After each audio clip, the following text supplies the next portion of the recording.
described and properly followed up, ere the work could be stamped with full approval.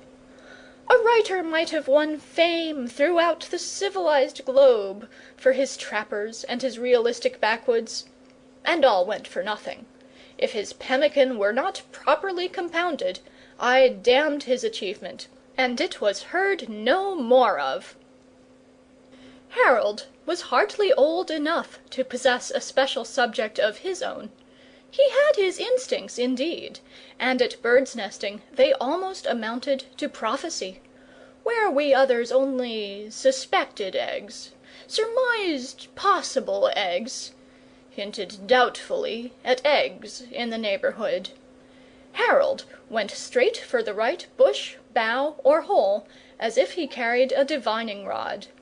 But this faculty belonged to the class of mere gifts, and was not to be ranked with Edward's lore regarding facings, and mine as to the habits of prairie dogs, both gained by painful study, and extensive travel in those realms of gold, the army list and Ballantyne. Selina's subject, quite unaccountably, happened to be naval history.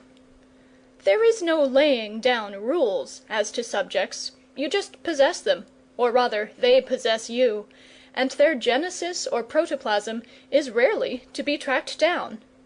Selina had never so much as seen the sea. But, for that matter, neither had I ever set foot on the American continent, the byways of which I knew so intimately. And just as I, if set down without warning in the middle of the Rocky Mountains, would have been perfectly at home, so Selina, if a genie had dropped her suddenly on Portsmouth Hard, could have given points to most of its frequenters. From the days of Blake down to the death of Nelson, she never condescended further, Selina had taken spiritual part in every notable engagement of the British Navy, and even in the dark days when she had to pick up skirts and flee, chased by an ungallant De Ruyter or Van Tromp, she was yet cheerful, in the consciousness that ere long she would be gleefully hammering the fleets of the world in the glorious times to follow. When that golden period arrived, Selina was busy indeed, and, while loving best to stand where the splinters were flying the thickest, she was also a careful and critical student of seamanship and of manoeuvre. She knew the order in which the great line of battleships moved into action, the vessels they respectively engaged, the moment when each let go its anchor, and which of them had a spring on its cable. While not understanding the phrase, she carefully noted the fact. And she habitually went into an engagement on the quarter-deck of the gallant ship that reserved its fire the longest.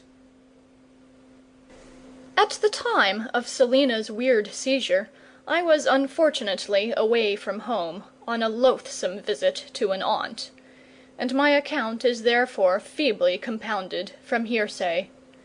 It was an absence I never ceased to regret, scoring it up with a sense of injury against the aunt. There was a splendid uselessness about the whole performance that specially appealed to my artistic sense. That it should have been Selina, too, who should break out this way. Selina, who had just become a regular subscriber to the Young Ladies' Journal, and who allowed herself to be taken out to strange teas with an air of resignation palpably assumed. This was a special joy, and served to remind me that much of this dreaded convention that was creeping over us might be, after all, only veneer. Edward also was absent, getting licked into shape at school, but to him the loss was nothing. With his stern practical bent, he wouldn't have seen any sense in it, to recall one of his favourite expressions. To Harold, however, for whom the gods had always cherished a special tenderness, it was granted not only to witness, but also, priest-like, to feed the sacred fire itself.